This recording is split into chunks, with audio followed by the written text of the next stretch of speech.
नमस्कार and welcome to our channel LISP E education, जहां पर आपको मिलेंगे कंप्यूटर की लगभग सभी फील्ड से रिलेटेड वीडियो ट्यूटोरियल्स सबसे आसान भाषा में। इस चैनल में हम computer software, hardware, networking, web design तथा एथिकल हैकिंग से रिलेटेड वीडियोस को आप तक पहुंचाने की कोशिश कर रहे हैं। साथ ही जो students engineering, MCA, BCA, diploma कर रहे हैं या O level, A level, triple C आदि की तैयारी कर रहे हैं, उनके लिए हमारी ऑनलाइन इंटरेक्टिव क्लासेस बहुत ही बेनिफिशियल साबित होती हैं। अधिक जानकारी के लिए दिए गए नंबर पर व्हाट्सएप करें या me.srivastava@gmail.com पर मेल करें। पूरी नॉलेज के लिए वीडियो को पूरा जरूर देखें तथा सब्सक्राइब करना ना भूलें।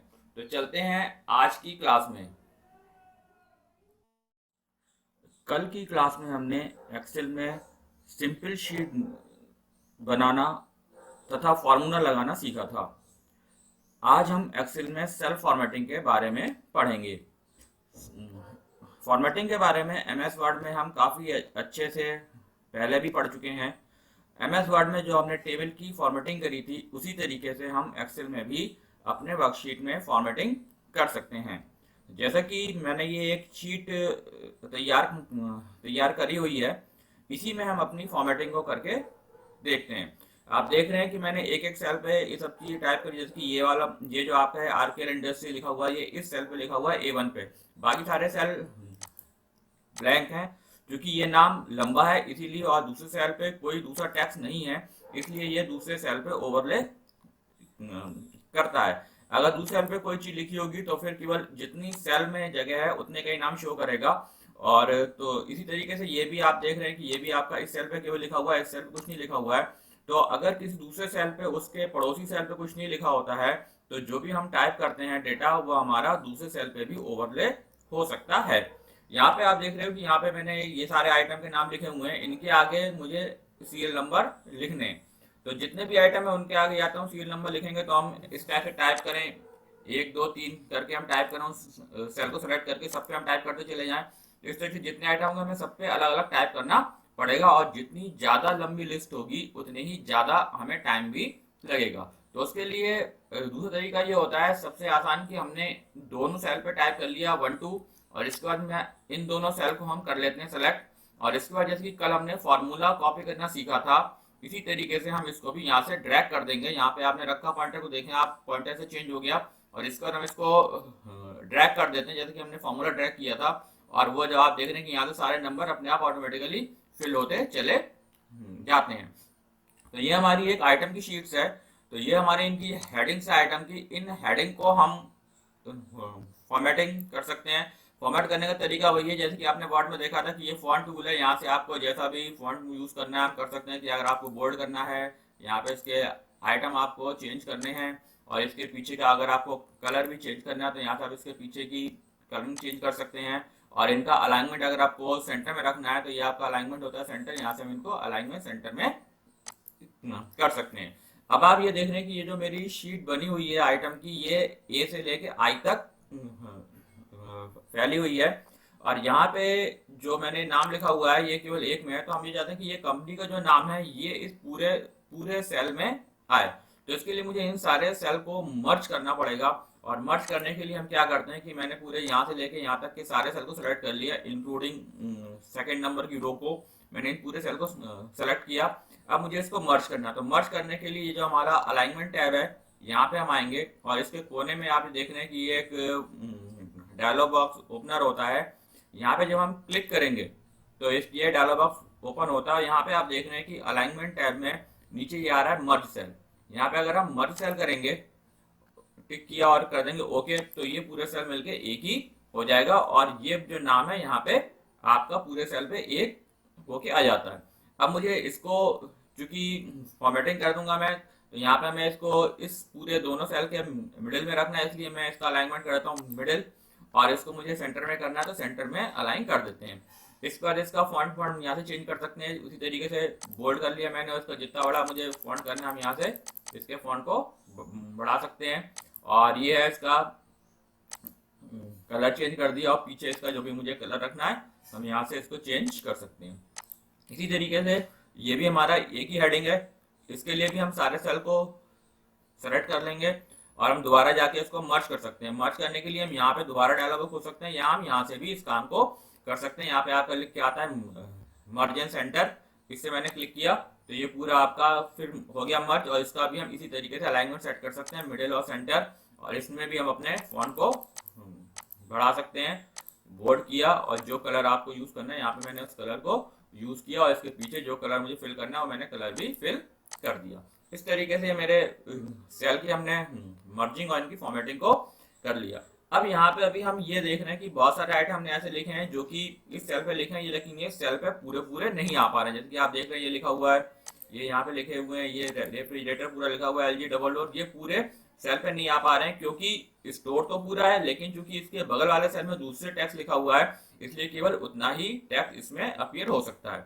तो हम ये चाहते हैं कि जितना भी जो नाम है वो जिस सेल की विड्थ में जितना फिट हो सकता है आए और उसके बाद वो नीचे की लाइन पे शिफ्ट हो जाए। तो इसके लिए मुझे इस सेल को रैप करना पड़ेगा। इसके लिए हम यहीं पे आएंगे, यहाँ पे आपने इस सेल को सेलेक्ट कर लिया और फिर हम यहीं पे आएंगे अलाइनमेंट में, यहाँ पे आपका आता है ये रैप टेक्स्ट। रैप टेक्स्ट करते हैं तो स्पेस के बाद जो भी आपके वर्ड्स होते हैं वो नेक्स्ट लाइन पे शिफ्ट हो जाएंगे। यहाँ पे मैंने किया ओके, तो आप देख रहे हैं कि ये न्यू लाइन पे इधर से शिफ्ट हो गए। इसी तरीके से यहाँ पे भी आप देख रहे हैं कि कुछ नाम ऐसे हैं जो कि बहुत ज्यादा बड़े हैं और ये भी इसमें नहीं आ पा रहे हैं, तो इनको भी हम इसी तरीके से रैप कर सकते हैं कि इसको भी मैंने यहाँ पे सेलेक्ट कर लिया पूरी रेंज को, और यहाँ पे फिर हम जाके रैप करें, या यहाँ पे भी आप देख रहे हैं ये आता है रैप टेक्स्ट, यहाँ से भी हम कर सकते हैं। इस पे आप क्लिक करेंगे तो ये आपके नाम जो है ये फिर से नीचे की लाइन पे आ जाएंगे। थोड़ा बहुत अगर आपकी विड्थ को भी इसको एडजस्ट करना है तो आप यहाँ पे ड्रैग करके इसकी विड्थ को भी चाहो तो एडजस्ट कर सकते हैं। अब इसमें भी आप देख रहे हैं कि जो भी आपके ये टेक्स्ट लिखा हुआ है सेल पे ये भी नीचे से बॉटम की तरफ अलाइन हो रहा है। इसको भी अगर हमें मिडिल में अलाइन करना है तो इसको भी हम यहाँ पे मिडिल में अलाइन कर देते हैं। इसी तरीके से हमें चाहते हैं कि जितने भी हमारे सेल हैं सभी सेल टेक्स्ट पूरा जो है वो सेल पे मिडिल से ही अलाइन हो, तो इसको हम पूरे को सेलेक्ट कर लेंगे यहाँ से, अपने पूरे जितनी मैंने शीट बनाई है बड़ी, सेलेक्ट करने के बाद हम एक साथ यहाँ पे सब पे मिडिल अलाइन कर देंगे तो ये सारे आपके मिडिल अलाइन हो जाते हैं। ठीक है, और ये आप देख रहे हैं कि जो भी वर्ड से बड़े वो अपने आप नीचे की लाइन पे शिफ्ट हो गए। इसी तरीके से ये भी है लोकेशन, ये भी बड़ा हो रहा है और इसको भी हम यहाँ पे रैप से सेट कर देंगे।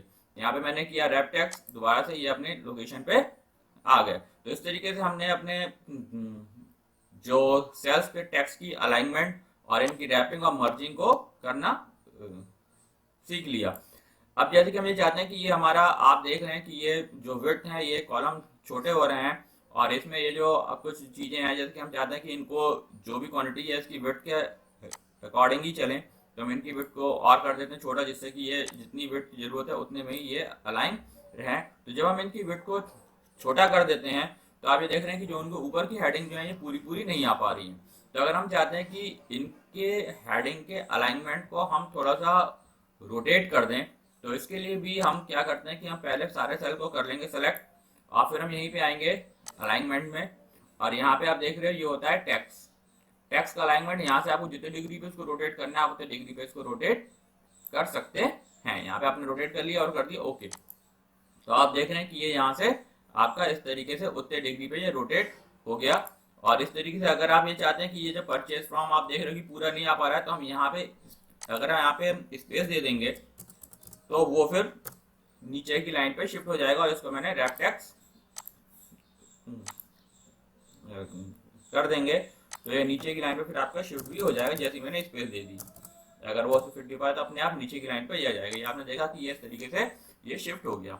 इसी तरीके से अगर मुझे जो सेल विड्थ है इसको मुझे अगर चेंज करना है तो हम यहाँ से इनकी विड्थ में अगर और बढ़ा सकते हैं। यहाँ पे आपने किया चेंज किया और इसको मैंने सेलेक्ट कर लिया। सेलेक्ट करने के बाद हम यहाँ पे आते हैं फॉर्मेट में और ये होती है रो हाइट।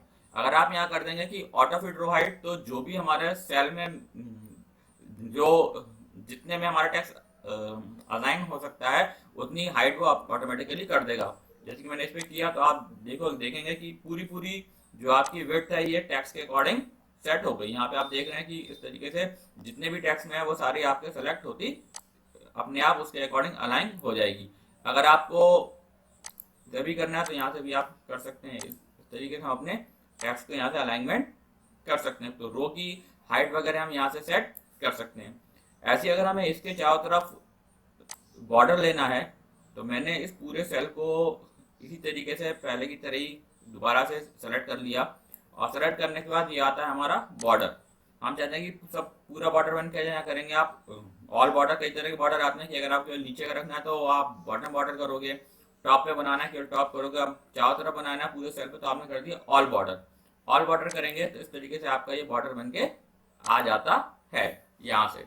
तो आप देख रहे हैं कि जब आप बॉर्डर काटते हैं तो ये आपका ये वाले सेल का अलाइनमेंट भी चेंज होगा, क्योंकि यहाँ पे हमने इसको 45 डिग्री पे मूव कर रखा था, इसलिए ये सारे सेल भी 45 डिग्री पे ही मूव हो गए। तो इसमें अगर हमें इसका बॉर्डर हटाना है हम यहाँ पे कर देंगे नो बॉर्डर, तो वापस ये उसी तरीके से ही हो जाएगा। इसी तरीके से अगर मुझे इसका बॉर्डर चेंज करना है तो मैंने इसको चेंज किया, और यहाँ पे भी फिर हम कर देंगे ऑल बॉर्डर, और यहाँ पे आके हम दोबारा से इसको ये कर देते हैं नो बॉर्डर, तो ये फिर से बॉर्डर में चेंज हो जाएगा। तो इस तरीके से अपनी शीट है इसको फॉर्मेट कर सकते हैं। अगर हमें इसी तरीके से सबके लिए अलग अलग फॉर्मेटिंग करनी है तो यहाँ पे भी हम इनको सेलेक्ट करके अपने अकॉर्डिंग जो भी आपको इसमें फिलिंग करनी है आप अलग अलग कलर से फिल करके इसको यूज कर सकते हैं, जिससे कि हम अलग अलग रोज को पहचान सके। ये हमारी अलग अलग रो को हम यहाँ से डिफ्रेंशिएट कर सकते हैं, इसलिए हम अल्टरनेट रो को यहाँ से कलर कर लेते हैं। इससे हमें जब हमारी कोई बहुत बड़ी शीट होती है तो हमें कंफ्यूजन नहीं होता कि कौन सी रो के बाद हमारा टेक्स्ट जो है मर्ज नहीं होता है। तो इस तरीके से हम अपने फॉर्मेटिंग को कर सकते हैं। तो यहाँ से हमने ये देख लिया कि हम अपने शीट को सिंपल किस तरीके की फॉर्मेटिंग यहाँ से करेंगे। तो यहाँ से अब आपको समझ में आ गया होगा कि हम अपने एक्सेल में शीट बना के सिंपल फॉर्मूला देके उसकी हम फॉर्मेटिंग किस तरीके से कर सकते हैं। तो ये तो हमारी सेल की फॉर्मेटिंग। अब आता है कल का सवाल। कल हमने यहाँ पे एक एक्सरसाइज दी थी, एक ये थी जिसमें कि हमने ये दिया था आइटम के रेट क्वांटिटी दिए हुए हैं, यहाँ पे मुझे अमाउंट निकालना था और अमाउंट का फॉर्मूला हमको ये दिया हुआ है रेट इनटू क्वांटिटी। तो ये हम यहाँ पे किस तरीके से देंगे, तो हमें चूंकि अमाउंट निकालना है तो इसके लिए मैंने इस सेल को सेलेक्ट किया और यहाँ पे हम एक फार्मूला देंगे। फार्मूला हमको पता है, कल हमने पढ़ा था कि इक्वल से शुरू होते थे, मैंने यहाँ पे लगाया इक्वल और इसके बाद क्या दिया हुआ है यहाँ पे रेट। रेट का हमारा सेल कौन सा है, ये B2। तो यहाँ पे हम टाइप करेंगे B2 और फिर क्या इनटू, तो मैंने यहाँ पे टाइप किया इनटू और इसके बाद फिर क्वांटिटी, क्वांटिटी का सेल है ये C2, फिर हम यहाँ पे टाइप करेंगे C2। करने के बाद फिर हमने जब एंटर किया तो पहले का अमाउंट कैलकुलेट होकर आ गया और इसके बाद फिर हम इस फॉर्मूले को सब में कॉपी कर देंगे। कॉपी करने के लिए वही है कि सेल को सेलेक्ट किया और इसके लोअर राइट कॉर्नर पे लेके आए, माउस से चेंज हो गया और फिर हमने इसको ड्रैग कर लिया, तो सबके लिए अमाउंट कैलकुलेट हो गया। अब मुझे यहाँ पे निकालना है डिस्काउंट। डिस्काउंट हमको दिया हुआ है अमाउंट का 10%, यानी कि जो भी ये हमारा अमाउंट कैलकुलेट हुआ इसका यहाँ पे हमें 10% निकालना है। तो ये हम कैसे निकालेंगे, डिस्काउंट वाले सेल को सिलेक्ट किया, फिर हम लगाएंगे इक्वल, क्योंकि फॉर्मूला इक्वल से शुरू होता है, और फिर मुझे निकालना है अमाउंट। अमाउंट का 10% के अमाउंट किसमें हमारा D2 में, मैंने यहाँ पे टाइप किया फिर D2 और इनटू इसका 10%, तो मैंने लिखा 10 और परसेंट लगाया। अब इसके बाद हम एंटर करोगे तो वो इसका 10% कैलकुलेट होके आ गया। इसी फॉर्मूले को भी हम इस तरीके से फिर कॉपी कर सकते हैं। यहाँ पे ये हमारा फॉर्मूला इसका कॉपी हो गया और फिर यहाँ पे मुझे निकालना है नेट अमाउंट। नेट अमाउंट का फॉर्मूला ये दिया हुआ है अमाउंट माइनस डिस्काउंट, तो इसके लिए फिर से एक बार इक्वल साइन लगाएंगे और अमाउंट हमारा किस सेल पे है D2 और फिर इसके बाद माइनस और डिस्काउंट किस सेल पे है E2। यहाँ पे लिखा D2 माइनस E2, एंटर किया, ये इसका नेट अमाउंट निकल के आ गया और इस फॉर्मूले को भी हम कॉपी कर देते हैं। तो इस तरीके से हमने सब पे अपने अलग अलग ये फॉर्मूले लगा के देख लिया कि हमारे सबके ये रिजल्ट आ गए। तो इस तरीके से हम सबके अपने फॉर्मूले लगा सकते हैं।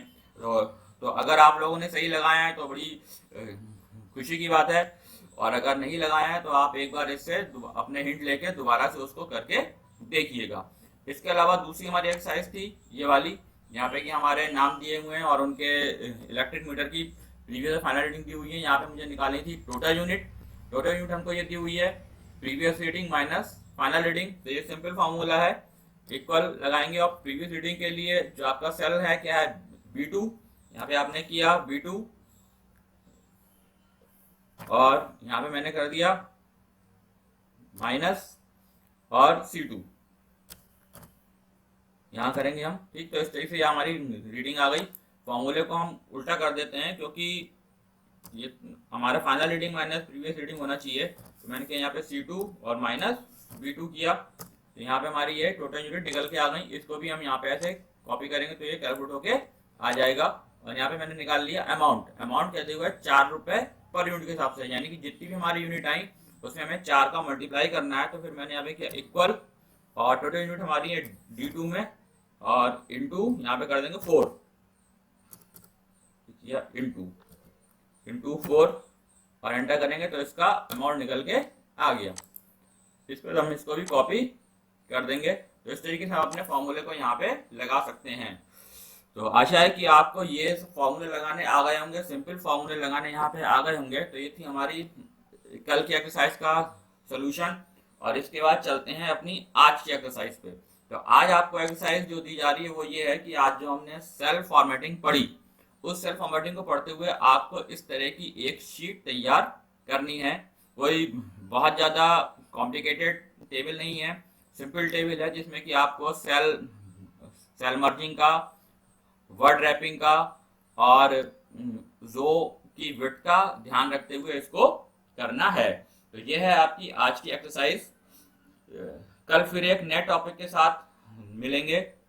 एक्सेल की कंप्लीट नॉलेज के लिए ध्यान से सभी वीडियोस को पूरा देखते रहिए और लाइक, शेयर और सब्सक्राइब करते रहिए। धन्यवाद।